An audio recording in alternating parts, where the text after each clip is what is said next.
शालिग्राम और वैश्या की कहानी।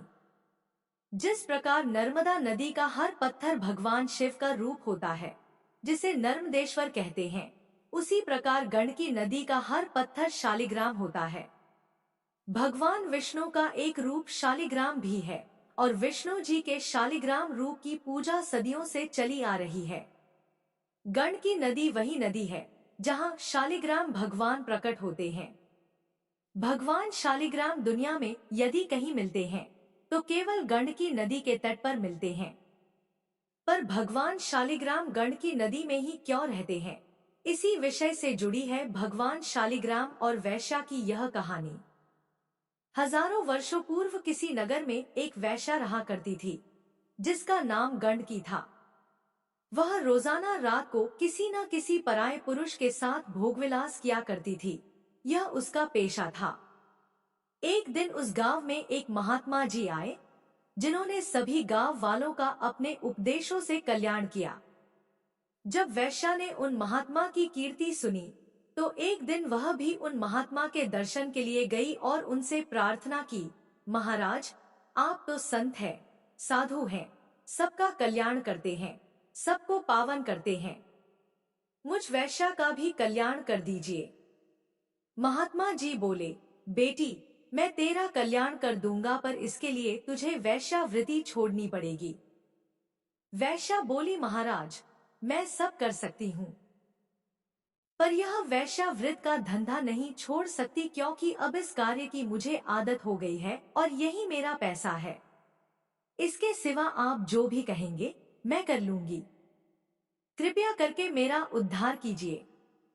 महात्मा जी ने कुछ देर सोचकर कहा, तो फिर एक काम करना, जो भी तेरे पास आएगा तू उसे अपना पति परमेश्वर मानकर उसकी सेवा करना, तेरा उद्धार हो जाएगा। वैश्या बोली, ठीक है महाराज, अब से मैं ऐसा ही करूंगी। अब सूर्यास्त होने के बाद जो भी पुरुष गंडकी के पास आता, उसे वह अपना पति मानकर उसकी सेवा करती, सत्कार करती और अपना पत्नी धर्म निभाती। उस पुरुष को वह अपना परमेश्वर मानती, क्योंकि उसने महात्मा जी के वचनों पर पूरा विश्वास किया था। गंडकी के द्वारा किए गए सभी कार्य भगवान विष्णु देख रहे थे। उन्होंने वैश्या की परीक्षा लेने के बारे में सोचा और उसके घर एक साधारण मनुष्य का रूप लेकर पहुंचे। गंडकी ने उनका भी सत्कार किया, उन्हें अपना पति मानकर पूरे मन से सेवा की। भगवान विष्णु गंडकी की सेवा और उसकी लगन देख रहे थे कि वह पत्नी की भांति उनकी कितनी सेवा कर रही है, उन्हें अपना पति मान रही है और गंडकी अपना पत्नी धर्म निभा रही थी। अब भगवान विष्णु ने एक लीला रची और अपना सिर पकड़कर बैठ गए। भगवान विष्णु बोले, पता नहीं, सिर दर्द से फटा जा रहा है, बहुत भयंकर पीड़ा हो रही है। गंडकी बोली, मैं अभी वैद्य जी को बुलाकर लाती हूँ। साधारण मनुष्य बने विष्णु जी बोले, नहीं नहीं, तुम मुझे छोड़कर कहीं भी मत जाओ, मैं तुम्हारे बिना नहीं रह सकता, तुम मेरे पास ही रहो। गंडकी घबरा गई, उसने पूछा, क्या हुआ स्वामी, आपको अचानक क्या हो गया? आपकी तबीयत तो ठीक है। इतनी देर में भगवान ने लीला करते हुए मरने का नाटक किया। गंडकी रोने लगी। उसने सोचा कि ये तो मेरे पति थे, ये इस दुनिया को छोड़ चुके हैं, इनके प्राण निकल चुके हैं, तो मुझे भी इनके साथ सती होना है। गांव वालों को खबर मिली कि वैश्या के घर में कोई पुरुष मर गया है, तो गांव वालों ने अर्थी तैयार की और भगवान को ले जाने लगे। अब गंडकी ने भी 16 श्रृंगार किया और पति की अर्थी के पीछे पीछे चल पड़ी। लोगों ने पूछा, अरे गंडकी, तू हमारे साथ कहाँ जा रही है, चल वापस जा। गंडकी बोली, नहीं नहीं, मैं भी इनके साथ जाऊंगी, ये मेरे पति हैं, इसलिए पत्नी धर्म निभाते हुए मैं इनके साथ सती होना चाहती हूँ। एक व्यक्ति बोला, कैसी पागल है तू, कि भला वैश्या का भी कोई पति होता है? अरे पागलों जैसी बात मत कर। गांव वाले बातें बनाते हुए अर्थी को चिता पर रख देते हैं। गंडकी अपने पति के साथ ही चिता पर बैठ गई। गंडकी ने मन ही मन भगवान विष्णु से प्रार्थना की, हे प्रभु, मैंने महात्मा जी के वचनों पर विश्वास किया है। तब से लेकर आज तक यदि मैंने अपने पति के अलावा किसी भी पुरुष को न देखा हो तो इसमें स्वयं आग लग जाए। जब भगवान विष्णु ने देखा कि गंडकी तो उन्हें ही याद कर रही है और उनसे ही प्रार्थना कर रही है, तो उन्होंने चमत्कार दिखाया और गंडकी की परीक्षा हेतु चिता में आग उत्पन्न कर दी। जब आग लगी तो भगवान ने एक आंख खोली, देखा कि यह क्या कर रही है। भगवान विष्णु को लगा कि अग्नि की लपटों से गंडकी घबरा जाएगी और चिता से उठ जाएगी, पर वह तो अपनी आंखों को बंद किए अपने पति यानी कि भगवान विष्णु का सिर अपनी गोद में रखकर बैठी रही। चिता की आग भयंकर हुई। भगवान समझ गए कि गंडकी का उद्देश्य पक्का है। उसने यदि किसी एक पुरुष को पति मान लिया तो वह उसके प्रति पत्नी धर्म को सच्ची निष्ठा से निभाती है, और आज भी वह यही कर रही है। वह अपने पति के साथ अपने जीवन का त्याग कर रही है। तब भगवान विष्णु प्रकट हुए। अग्नि शांत हो गई। भगवान विष्णु के आशीर्वाद से गंडकी पर अग्नि का कोई असर नहीं हुआ। वह बोले, आंखें खोलो गंडकी, मैं तुम्हारी भक्ति से प्रसन्न हूँ। मैं तुम्हारी परीक्षा ले रहा था, तुम मेरी परीक्षा में सफल रही हो। बोलो, तुम्हें क्या चाहिए? गंडकी बोली, प्रभु, आपके दर्शन करके मेरा जीवन सफल हो गया। मैंने आपको अपना पति परमेश्वर माना है। मेरी आपसे यही विनती है कि जिस तरह से चिता पर मैंने आपके सिर को अपनी गोद में रखा हुआ था, उससे मुझे सुख की अनुभूति हुई। अतः मैं चाहती हूँ कि आप सदा ही मेरी गोद में रहें और मेरा उद्धार करें। भगवान विष्णु बोले, गंडकी, जैसा तुम चाहती हो वैसा ही होगा। अब तुम गंडकी नदी में परिवर्तित हो जाओ तथा तुम्हारे जल में मैं शालिग्राम पत्थर के रूप में निवास करूंगा। भगवान विष्णु के आशीर्वाद से गंडकी का शरीर पानी बन गया और नदी की भांति बहने लगा, और वह नदी गंडकी नदी बन गई। भगवान विष्णु ने गंडकी को आशीर्वाद दिया कि वह सदा के लिए अपने शालिग्राम रूप में उसकी गोद में रहेंगे। भगवान विष्णु ने अपने आशीर्वाद से गंडकी का उद्धार किया। अब आइए श्रवण करते हैं माँ तुलसी की एक ऐसी कथा को जिसे सुनने मात्र से मोक्ष की प्राप्ति होती है। महिमा की माँ जानकी तुलसी माता की बहुत पूजा करती थी। एक दिन महिमा के माता पिता को किसी काम से शहर जाना था, इसलिए वह जाते हुए तुलसी माँ की पूजा की सारी देखभाल महिमा को दे जाती है। पर विधि का विधान कुछ और ही लिखा था। जिस बस से महिमा के माता पिता जा रहे थे, उस बस का एक्सीडेंट हो गया और हादसे में महिमा के माता पिता मारे गए। महिमा का अपने चाचा चाची के सिवा इस दुनिया में और कोई नहीं था। एक दिन महिमा अपने माता पिता को याद करके रो रही थी। तभी उसके चाचा वहां आए और उसे समझाते हुए कहने लगे, महिमा बिटिया, रोते नहीं हैं। देखो, तुम्हारे चाचा जी तुम्हारे साथ हैं। मैं भी तो तुम्हारे पिता की तरह ही हूं ना। तू यहाँ बैठ, मैं तेरे लिए गर्म गर्म जलेबी लेकर आऊंगा। ठीक है, तुझे अच्छी लगती है ना? इतने में ही महिमा की चाची वहां आकर बोली, अरे पागल हो रहे हो क्या? इस अभागन के लिए कुछ भी लाने की जरूरत नहीं है। यह अपने माँ बाप को खा गई है, अब यह जलेबी खाकर क्या करेगी? जो घर में रूखा सूखा पड़ा है वही खाने को दो। इसे ज्यादा सिर चढ़ाने की जरूरत नहीं है। अपनी पूजा बिटिया के बारे में तो इतना कभी नहीं सोचते। महिमा बोली, चाची, मुझे भूख नहीं है, आप मुझे रोटी दे दो, मैं वह खा लूंगी। पहले मैं तुलसी में दिया जला दूं। शाम का समय हो रहा है। माँ हमेशा संध्या के समय तुलसी में दिया जलाती थी और वो मुझे कहकर गई थी कि मैं सुबह शाम तुलसी माता की सेवा करूं। चाची ताना मारती हुई बोली, खुद तो तेरी माँ ऊपर चली गई और तेरे ऊपर यह काम छोड़ गई। पहले घर के काम खत्म कर, बाद में तुलसी में दिया जलाना। महिमा शाम का खाना बनाती है।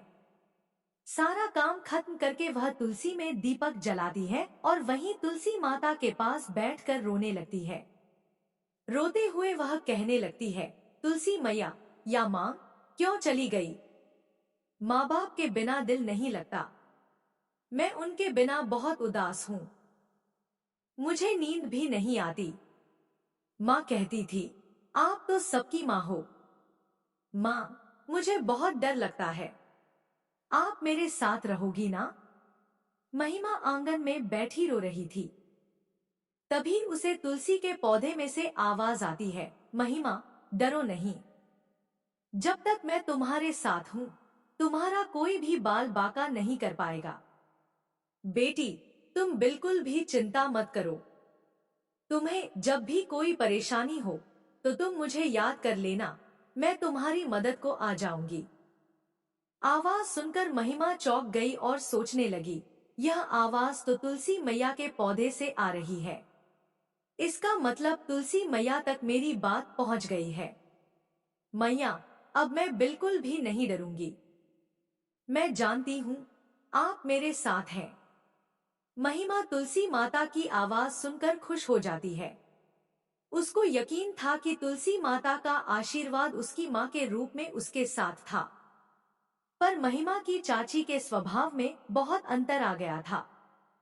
वह तो बस यही चाहती थी कि जो भी जेवर महिमा की माँ उसे देकर गई थी, वह उन जेवरों को हड़प ले। पर माँ तुलसी के होते हुए ऐसा कभी नहीं हो सकता था। एक दिन उसकी चाची सोचने लगी, इसके सारे जेवर चुपचाप संदूक में छुपा देती हूँ और किसी दिन मौका देखकर सारे जेवर बेच दूंगी और पैसों को अपने पास जोड़कर रख लूंगी। अगर पूछेंगे तो बोल दूंगी, चोर चुरा कर ले गया। महिमा की चाची सारे जेवर संदूक में बंद करके ताला लगा देती है। एक दिन चाची महिमा से कहती है, महिमा, ओ महिमा, कब से तुझे आवाज लगा रही हूँ। मैं बाजार जा रही हूँ। मेरे लौटने तक सारे कपड़े धोकर आंगन को अच्छे से लीप देना और दोपहर का खाना बनाकर रख देना। कोई भी काम बाकी रहा तो तेरी खैर नहीं। यह सुनकर महिमा बोली, पर चाची, मुझे तो मिट्टी से आंगन लीपना आता ही नहीं। मैंने यह काम कभी नहीं किया। चाची गुस्से में बोली, बड़ी आई काम के बहाने ढूंढने वाली। जैसे मर्जी कर, पूरा आंगन अच्छे से लीपा होना चाहिए। महिमा को सारे घर का काम देकर उसकी चाची अपनी बेटी के साथ बाजार घूमने चली जाती है। उसके जाने के बाद महिमा मन ही मन तुलसी माँ से प्रार्थना करती है, हे तुलसी माँ, मेरी मदद करो, मुझे आंगन लीपना नहीं आता। तभी उसके सामने तुलसी माता प्रकट होती है और एक साधारण स्त्री का रूप ले लेती है। वह उससे कहती है, बेटी, तुम चिंता मत करो। लाओ मिट्टी, मैं तुम्हारा पूरा आंगन लिप देती हूँ। महिमा कहती है, माँ, मैं जानती थी, आप मेरी मदद को जरूर आओगी। साधारण स्त्री के रूप में माता तुलसी मुस्कुराने लगती है। कुछ देर बाद महिमा देखती है कि माँ तुलसी ने कुछ ही पलों में सारा काम खत्म कर दिया। यह सब देखकर महिमा बड़ी हैरान होती है और कहती है, माँ, आपने तो सारा काम चुटकियों में ही खत्म कर दिया। अब चाची मेरे ऊपर गुस्सा नहीं करेंगी। माता तुलसी कहती है, बेटी, अब तुम थोड़ी देर आराम से सो जाओ। महिमा वही तुलसी के पौधे के पास सो जाती है और देवी तुलसी अंतर्ध्यान हो जाती है। महिमा की चाची जब घर आकर सारा काम निपटा हुआ देखती है, तो वह हैरान रह जाती है। अब वो रोजाना कठिन से कठिन काम महिमा को देकर जाने लगी, पर तुलसी माता आकर सारा काम कर देती थी। एक दिन महिमा की चाची ने चोरी छुपे तुलसी माता को स्त्री के रूप में घर में काम करते हुए देख लिया। यह सब देखकर वह सोचती है, यह बात है। तभी मैं कहूँ, महिमा इतनी जल्दी तो घर के काम नहीं निपटा सकती। यह किसी औरत की मदद लेती है जो यहाँ पर इसके बदले घर पर काम करती है। कहीं ऐसा न हो कि इसने पूरा घर ही लुटा दिया हो। कोई भरोसा नहीं है। यह काम के बदले इसे कुछ न कुछ जरूर दे रही है। एक बार संदूक में जाकर देखती हूँ, इसने कहीं जेवर तो इसे दान में नहीं दे दिए। महिमा की चाची कमरे में जाकर संदूक देखती है, जिसमें महिमा की माँ जानकी के जेवर रखे हुए थे, पर संदूक में जेवर की जगह पत्थर थे। महिमा की चाची अपना सिर पीट लेती है और रोते हुए कहने लगती है, हे राम, मैं तो लूट गई, बर्बाद हो गई। सुनो जी, थानी जी के सारे जेवर चोरी हो गए। जरूर इस महिमा ने उस औरत को दे दिए, जिससे वह यह चोरी छिपे घर के काम करवाती है। इसे बोलो, उस औरत को बुलाए। वो कहाँ रहती है? चुपचाप चोरी किए हुए सारे जेवर वापस करें। इन्हीं में महिमा के चाचा बोले, यह तुम किसके बारे में बात कर रही हो सुलोचना? महिमा घर का काम किसी और से करवाती है, तो फिर तुम क्या करती हो? घर के काम तो तुम्हें करने चाहिए ना? मुझे कुछ भी समझ में नहीं आ रहा है। महिमा ने अपने चाचा को बताया, चाचा, चाची सारा दिन घर के काम मुझसे करवाती थी। मुझसे अकेले सारे काम नहीं हो रहे थे। मुझे कुछ काम करने ही नहीं आते, इसलिए मैंने तुलसी माता को बुलाया। चाचा चाची जिनके बारे में कह रही हैं, वो तुलसी माता है। वही रोजाना मेरी मदद को आती है। इतने में चाची बोली, देखो देखो, यह कैसे बुद्धू बना रही है। भला तुलसी के पौधे में से भी तुलसी माता बाहर आ सकती है? ऐसा कभी हो ही नहीं सकता। या तो यह पागल हो गई है या किसी के कहने पर ऐसा कर रही है। इससे पूछो कि सारे जेवर कहाँ हैं? न जाने इसने किसे दे दिए। इससे कहो, उस औरत को अभी के अभी बुलाए। महिमा तुलसी के पौधे के सामने प्रार्थना करती है, हे तुलसी मैया, चाची को विश्वास नहीं हो रहा कि आप मेरी मदद को आती हो। माँ, आओ न, मेरी मदद करो। चाची को बताओ मैंने आपको कोई गहने नहीं दिए हैं। हे तुलसी माता, मेरी मदद करो। महिमा रोने लगती है।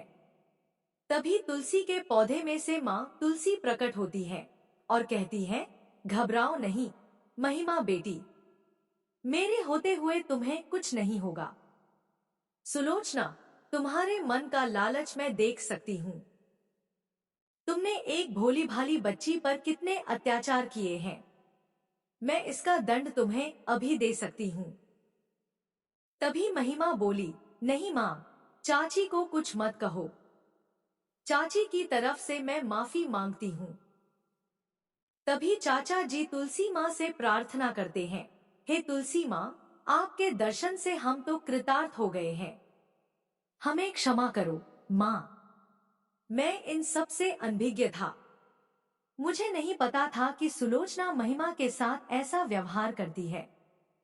सुलोचना भी तुलसी माँ के सामने हाथ जोड़कर कहती है, मुझे माफ कर दो मैया, मुझसे भूल हो गई।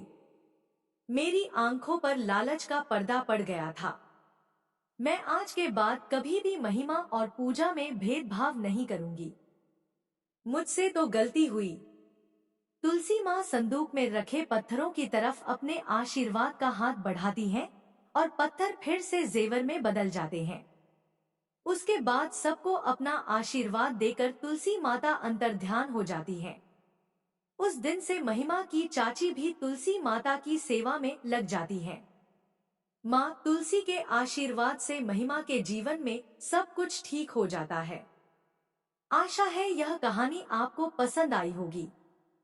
अगर पसंद आई हो तो वीडियो को लाइक करके ज्यादा से ज्यादा शेयर करें और चैनल को सब्सक्राइब अवश्य कर लें। धन्यवाद।